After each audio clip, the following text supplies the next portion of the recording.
Chopinoises et Chopinois, bonjour et bienvenue dans ce numéro spécial livraison à domicile. Alors, pourquoi spécial? En fait, parce que ce numéro est une commande. C'est Maxence, bonjour Maxence, qui est un jeune garçon et qui m'a dit moi j'adore le tennis, d'ailleurs il veut devenir tennisman professionnel, est-ce que tu peux parler du tennis dans ton émission? La difficulté quand on est en confinement, c'est qu'on n'a pas toujours le document qu'il faut sous la main pour répondre à une commande. Mais j'ai quand même trouvé, Maxence, je t'ai trouvé ces chroniques du XXe siècle. C'est un énorme livre qui résume en fait un siècle, jour après jour, mois après mois, année après année, sur des événements importants. Alors, le premier événement tennistique dont je veux vous parler se déroule en 1900. Et il s'agit de la Coupe Davis pour stars du tennis. Le 9 février, c'est à l'occasion de la rencontre qui oppose la Grande-Bretagne et les États-Unis qu'un jeune joueur de tennis américain, Dwight Philly Davis, a créé un prix symbolisé par une coupe d'argent massif de 18 kg. Le trophée que l'on se disputera dans le monde entier sera mis en jeu pour la première fois entre États-Unis et Grande-Bretagne en août.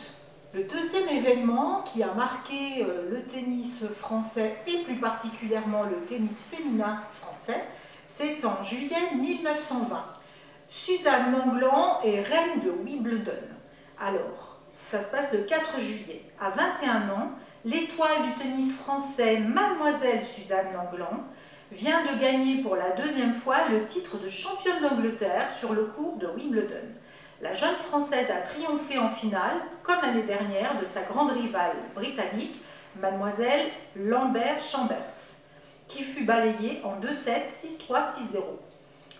Pour confirmer son titre de reine de Wimbledon, elle gagna également le double dame avec mademoiselle Riant et le double mixte avec Patterson. Cette joueuse, Suzanne Lenglen, a été surnommée la divine.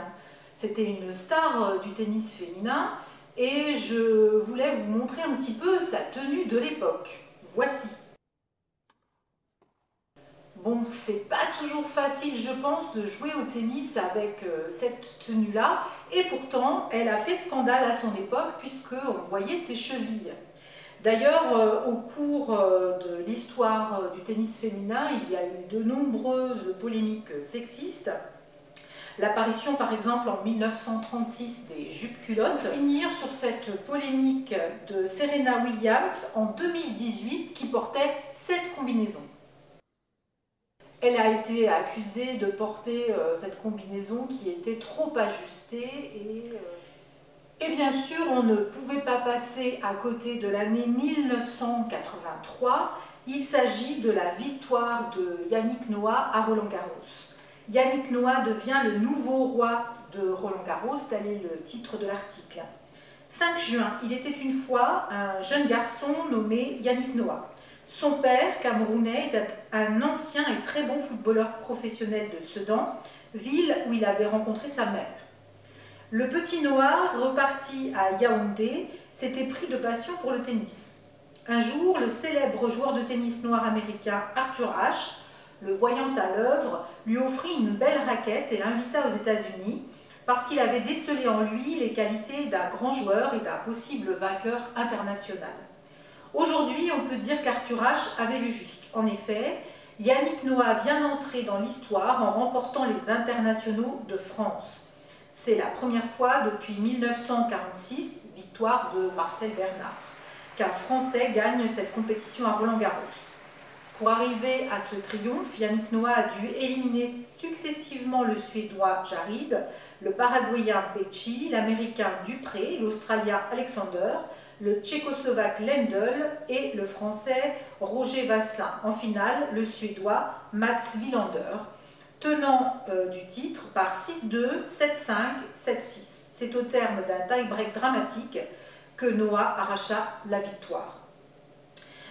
Il est ainsi le 5e Français à inscrire son nom au palmarès de Roland-Garros depuis la victoire de René Lacoste en 1925. Le tennis français tient en lui un nouveau champion. Il faut savoir que le tournoi de Roland-Garros existe tel quel, c'est-à-dire en internationaux de France depuis 1925, mais qu'en 1891 avaient déjà été créés les championnats de France sur terre battue. Et c'est en 1927 que s'est construit le terrain de Roland-Garros, qui n'était pas un tennisman, mais un aviateur. Cette année un petit peu particulière, le tournoi aura lieu du 20 septembre au 4 octobre. C'est une première pour le tournoi de Roland-Garros. Voilà, j'espère Maxence que tu auras appris énormément de choses. C'est fini pour aujourd'hui, les Chopinois et les Chopinoises.